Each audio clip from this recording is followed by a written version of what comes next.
Pada tahun 2018, PT SIG mampu menghasilkan laba bersih sebesar 13,70% dari setiap Rp1 penjualan yang dihasilkan.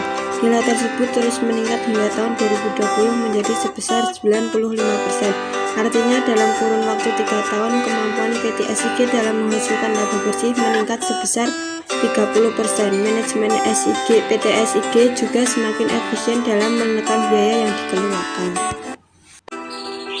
Pada tahun 2018, PT SPI mampu menghasilkan laba bersih senilai 21,54% dari total penjualan.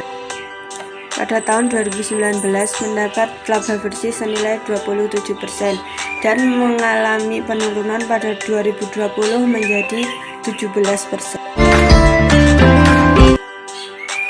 Pada tahun 2018, PT SIG mampu menghasilkan laba bersih sebesar 9% dari setiap Rp1 modal yang digunakan. Nilai ini menurun di tahun 2019 menjadi 7%, namun terus naik hingga menjadi 8% pada tahun 2020. Pada tahun 2018, PT SBI memiliki ROE 13%, dengan kata lain rasio pengembalian atas investasi pemilik perusahaan sebesar 13%.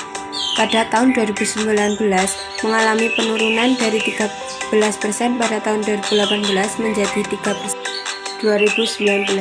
Pada tahun 2020 mengalami penurunan yaitu dari 3% pada tahun 2019 menjadi 0% pada tahun 2020.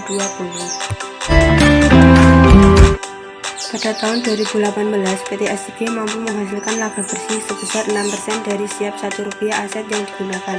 Nilai tersebut mengalami penurunan hingga 3% pada tahun 2019, namun di tahun 2020 tetap mengalami kesamaan yaitu 3%. ROA pada tahun 2018 PT SBI sebesar 4%.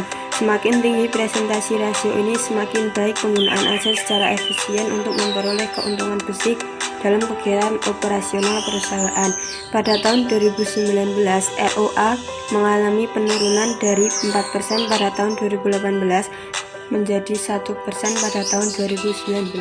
Hal ini berarti menurunnya penggunaan aktiva secara efisien. Pada tahun 2020, return on asset tidak ada kenaikan melainkan malah menjadi penurunan menjadi 0%. Hal ini berarti penggunaan aktiva yang dipakai kurang produktif bagi perusahaan.